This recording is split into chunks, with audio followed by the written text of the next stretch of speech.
హనుమకొండలో నీట మునిగిన ప్రాంతాలను వరంగల్ పోలీస్ కమిషనర్ సన్ప్రీత్ సింగ్ పరిశీలించారు. ముంపు కాలనీలో చిక్కుకున్న ప్రజల వివరాలను అధికారులను అడిగి తెలుసుకున్నారు.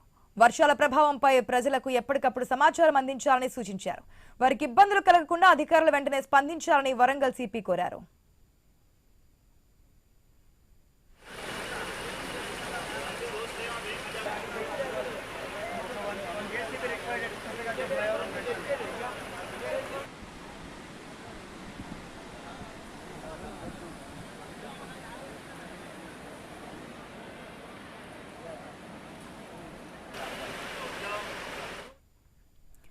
మన స్క్రీన్ లో ఎక్స్క్లూజివ్ విజువల్స్ చూస్తున్నాం. ఏదైతే కురిసినటువంటి భారీ వర్షాలకి మోంతా తుఫాన్ ఎఫెక్ట్ మనకి తెలంగాణలో కూడా కనిపించింది. దాదాపుగా 45 గ్రామాలు నీట మునిగినటువంటి సిచ్యువేషన్ మనకి హన్మకొండ ప్రాంతాల్లో విజువల్స్ లో క్లియర్ గా చూడొచ్చు. మోకాళ్ల లోతు వరకు వర్షపు నీరు వరద నీరు వచ్చినటువంటి సిచ్యువేషన్. దీనికి సంబంధించి ఉదయం ఎమ్మెల్యే కూడా ట్రాక్టర్తో అక్కడ నీట మునిగిన ప్రాంతాన్ని పరిశీలించారు. ఎక్కడ ఎటువంటి అంటే ఏ విధంగా ఉన్నారు ప్రజలు అని చెప్పి అక్కడికి వెళ్ళి స్వయంగా వారితో మాట్లాడినటువంటి పరిస్థితి. ఎవరైతే 5 ఫ్లోర్స్ లో ఉండారో వారికి కావాల్సినటువంటి ఫెసిలిటీస్ కూడా ఇప్పించారు. అదేవిధంగా పునరావాస కేంద్రాలు తరలించిన వారికి కూడా ఏ విధంగా ఉంది, ఎటువంటి ఫెసిలిటీస్ ఇచ్చారని చూస్తున్నారు. ఇప్పుడు సిపి కూడా అక్కడికి వెళ్లారు. సిపి కూడా అక్కడ వరదకు సంబంధించినటువంటి పరిస్థితిని సమీక్షిస్తున్నారు. ఎంతవరకు నష్టం జరిగింది, ఎన్ని కాలనీలు నీట మునిగాయి, ఎవరెవరు ఇంకా ఏదైనా డేంజరంగా అంటే ప్రమాదకరంగా ఏదైనా ఇల్లు ఉన్నాయా, దాంట్లో ఎవరైనా ఉన్నారా, సేవ్ చేయడానికి ఇంకా ఎవరైనా ఉన్నారని ఈ విషయాలన్నింటినీ కూడా అదే ట్రాక్టర్ త్రూ ఆయన చెక్ చేస్తున్నటువంటి సిచ్యువేషన్. అక్కడ గ్రామాలతో ట్రాక్టర్లో తిరుగుతున్నటువంటి సిచ్యువేషన్ కూడా మనం చూస్తున్నాం స్క్రీన్లో ఎక్స్క్లూజివ్గా.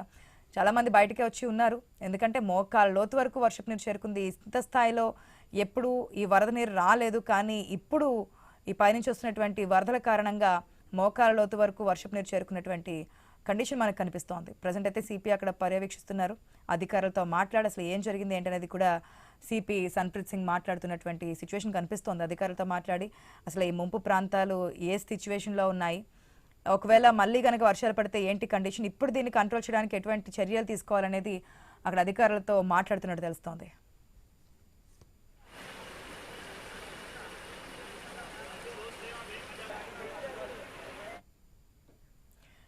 రైట్, మన విజువల్స్ చూస్తున్నట్టుగా ప్రజెంట్ కండిషన్ అయితే అది. మోకాళ్ళ లోతు వరకు వరద నీరు చేరుకుంది. అలాగే అవస్థలు పడుతున్నారు. దీనికి సంబంధించిన అప్డేట్స్ మా ప్రతినిధి ప్రశాంత్ ద్వారా తెలుసుకుందాం. Good afternoon Prashanth. మార్నింగ్ కూడా మనం చూసాం అక్కడికి ఎమ్మెల్యే వచ్చారు, ఏం జరుగుతుంది ఏంటి అని చెప్పి పరిశీలించారు, అధికారులు అంటే తెలుసుకున్నారు. ఇప్పుడు సిపి కూడా అక్కడికి వచ్చినట్టుగా తెలుస్తోంది. మరి ఆ వరద నీరుని కట్టడించడానికి ఏమైనా చర్యలు తీసుకుంటున్నారా? డీటెయిల్స్ ఏంటి? ఒకవేళ మైనస్ అంటే గ్రౌండ్ ఫ్లోర్ మొత్తం మునిగిపోయింది, 5 ఫ్లోర్స్లో ఉన్న వాళ్ళకి ఏంటి, వారికి కావాల్సిన ఆహారం కానీ, ఫుడ్ కానీ, వాటర్ కానీ, మెడిసిన్స్ కానీ ఇవన్నీ కూడా ప్రొవైడ్ చేస్తున్నారా? వరంగల్ నగరం మొత్తం కూడా వరద ముప్పుతోటైతే గత 24 గంటలుగా జల దిగ్బంధంలోనే కొట్టుమిట్టాడుతున్న పరిస్థితి అయితే ఉంది. కాకతీయుల రాజధానిగా గొప్ప చరిత్ర కలిగినటువంటి వరంగల్, హన్మకొండ ట్రై సిటీస్ పూర్తిగా కూడా జల దిగ్బంధంలో మునిగిపోవడంతో అయితే ప్రజా జీవనం అయితే స్తంభించిపోయిన పరిస్థితి. మనం ప్రస్తుతం 100 ఫీట్ రోడ్ లో ఉన్నాము. మనం విజువల్స్ లో చూడొచ్చు ఎక్స్క్లూజివ్ గా పూర్తిగా 100 మీటర్ల హై స్పీడ్ తో వరద తాకిడి వస్తుంది. గంటకు వరద పెరగడంతో అయితే ఇటు కనీసం సహాయక చర్యలు కూడా చేయలేని దుస్థితి. అధికార యంత్రాంగం ఉన్నప్పటికీ కూడా ఆ వరద తగ్గితే తప్ప మా యొక్క సహాయక చర్యలు చేపట్టలేమనే పరిస్థితుల్లో ఈ యొక్క వరద ఉధృతి ఉంది. మనం చూస్తున్నాము పూర్తిగా పాఠశాల స్కూల్ మొత్తం కూడా మునిగిపోయిన పరిస్థితి. ఆ జల దిగ్బంధంలో క్లాస్ రూములు మొత్తం కూడా జల దిగ్బంధంలో తిక్కున్నాయి. ఇక్కడ ఈ ప్రాంత ప్రజలకు ఆ మంచినీళ్లు, ఇటు ఆ పాల ప్యాకెట్లు పూర్తిగా అటు పోలీసులు, ఇటు కార్పొరేషన్ అధికారులు ఎప్పటికప్పుడు సరఫరా చేస్తున్నప్పటికీ కూడా ప్రజలు మాత్రం బిక్కుమంటూ రోడ్ల మీద గడుపుతున్న పరిస్థితి అయితే ఉంది. అధికారులు వస్తారా, మమ్మల్ని పట్టించుకుంటారా అన్న పరిస్థితి పెద్దగా మారిన దుస్థితి అయితే ఉంది. ఎక్కడ చూసినా కూడా వరద తీవ్రతతోటి అయితే పెద్ద ఎత్తున ఆ రోడ్లన్నీ కూడా జల దిగ్బంధం అయ్యాయి. పూర్తిగా విద్యుత్ అంతరాయం గత రాత్రి నుంచి కూడా కనిపిస్తుంది. ఒక ఫ్లోర్ మొత్తం, ఇంటికి సంబంధించి ఒక ఫ్లోర్ మొత్తం మునిగిపోయిన పరిస్థితి అయితే ఉంది.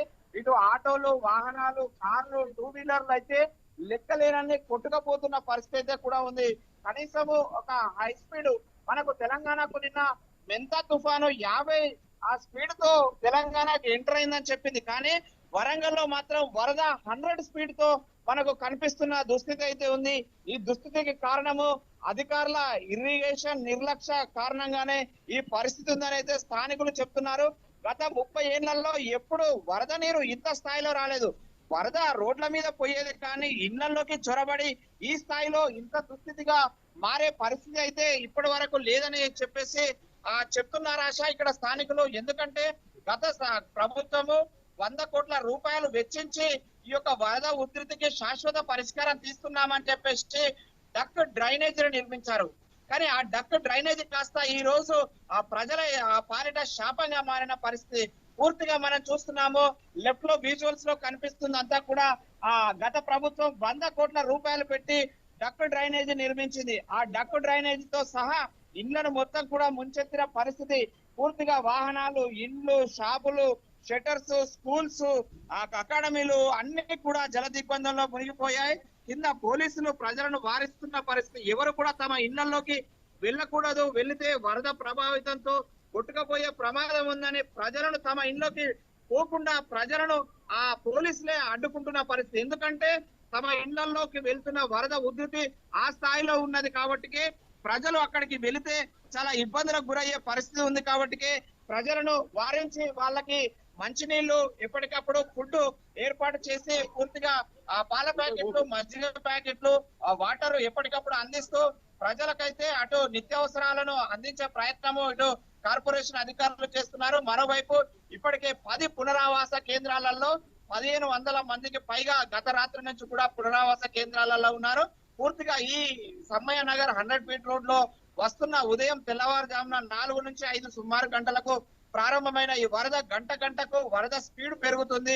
అటు పైన వడ్డెపల్లి చెరువు, అదేవిధంగా గోపాలపురం చెరువులు 2 ప్రధాన చెరువులకు పూర్తిగా గండి పడడంతో ఈ దుస్థితి వచ్చింది. అయితే గతంలో చెరువులకు గండి పడకుండా అధికారులు ముందస్తు చర్యల్లో భాగంగా గేట్లు ఎత్తి ఉండేది. దాని వల్ల కేవలం వరద ఆ డ్రైనేజీలలో లేదంటే రోడ్ల పైన వెళ్ళేది. కానీ అధికారుల నిర్లక్ష్యంతో ఆ యొక్క గేట్లు ఎత్తకపోవడంతో 2 చెరువులకు పూర్తిగా గొలుసుకట్టు చెరువులు అవి 2 కూడా ఆ వరద ముప్పు గురయ్యి, కోతకు గురయ్యి గండి పడడంతో భారీ ఉధృత స్థాయిలో ఆ 2 చెరువులకు సంబంధించినటువంటి వరద ఒక్కసారిగా ఈ యొక్క 100 ఫీట్ రోడ్ లో 15 డివిజన్లను తాకుతూ హై స్పీడ్ తో వెళ్తున్న పరిస్థితి అయితే ఉంది. ఇది ప్రస్తుతానికైతే వరంగల్ నగరంలో అధికార యంత్రాంగము, డిఆర్ఎఫ్, ఇటు పోలీసులు ఎవరు సహాయక చర్యల్లో ఉన్నా కూడా ఈ 100 హై స్పీడ్ తో వెళ్లే వరద తగ్గితే తప్ప సహాయక చర్యలు చేయలేని పరిస్థితి.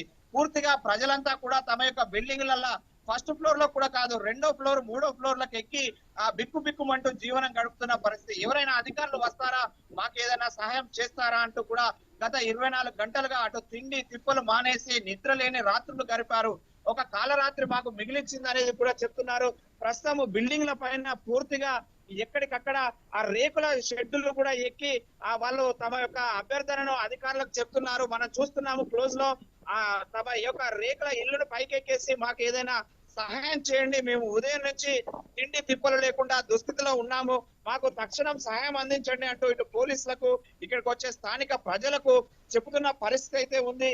ఎక్కడ చూసినా పూర్తిగా జలమయమైన రోడ్లు, ఆ వరదలో కొట్టుకొస్తున్న వాహనాలు, ఆ ఇంటి సామాగ్రి పూర్తిగా ఆ నిత్యావసరాలు, అటు బియ్యము, ఇటు వాహనాలు, ఇంటి దుప్పట్లు, ఇంట్లో ఉన్న చైర్లు, ఆ నిత్యావసరాల వస్తువులు అన్ని కూడా ఈ వరదల్లో కొట్టుకొస్తున్న పరిస్థితి. భారీ సిమెంట్ బ్రిక్స్, ఇటు కల్వర్ట్స్, డ్రైనేజీకి సంబంధించిన కట్టిన కల్వర్ట్లు కూడా కూలిపోయి పూర్తిగా ఈ వరదల్లో కొట్టుకొస్తున్న పరిస్థితి అయితే ఉంది. ఇది వరంగల్లో ఉన్నటువంటి తాజా వరదల పరిస్థితి. ఈ వరద తగ్గితే తప్ప సుమారు సాయంత్రం 6 గంటల వరకు కూడా ఈ వరద తగ్గే పరిస్థితి లేదని అధికారులు అంచనా వేస్తున్నారు. నిన్న రాత్రి వర్షం తగ్గినా కూడా వరద ఉధృతి పెరుగుతుంది. దానికి కారణము 2 చెరువులకు గండి పడడమే. ఆ 2 చెరువులు సుమారుగా 2 లక్షల పాపులేషన్ ఉన్నటువంటి 15 డివిజన్లను ఉదయం నుంచి ముంచెత్తుతున్న పరిస్థితి అయితే ఉంది. ఆశ. Right Prashant, thanks for the update.